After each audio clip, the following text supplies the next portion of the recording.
I'm really thinking right now, and this is just, I don't know if this is accurate or not, but I'm really feeling like a lot of your markets that are below the national median, so like under 400,000, some of those markets, maybe not all of them, but some of those markets are probably going to do okay because of just affordability. You know, like people are relocating across the country to more affordable markets. There's a movement for that. So like I just mentioned Oklahoma City.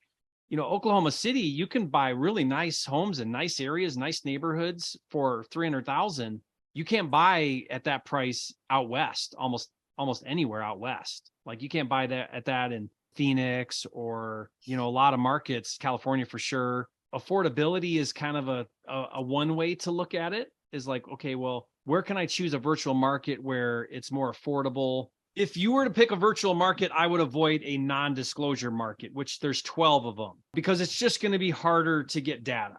To do it right, there's ways around it, but to do it right in a non-disclosure state, you really need MLS. So you'll need to get either access to MLS through somebody in that market that's licensed, or get licensed in that market. But that is one caveat, because you just create an uphill battle by being in a non-disclosure state. And what that means, if you're listening and you don't know, it means that in a non-disclosure state, they are not required to report the sales data. So then when you're researching comps, it becomes extremely difficult because it'll show a house that sold, but it won't tell you what price it sold for. Like New York is one. New Jersey's a non-disclosure. Maryland's a non-disclosure. Texas is non-disclosure.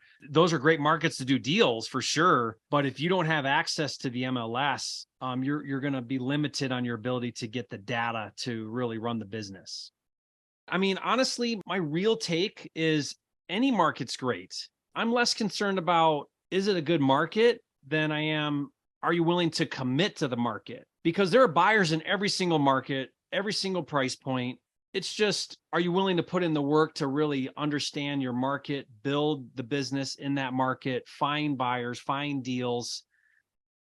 Really, if you pick anywhere, you can be successful. I talk and interview and know wholesalers in every single market across the US that do amazing, that do awesome, from high price to low price. I have friends in inner city Detroit that do $5,000 and $10,000 houses in the ghetto, and they do amazing. And then Christina just told us about a $50,000 deal at 1.6 million. You know, so where do you resonate? What kind of market do you want to learn?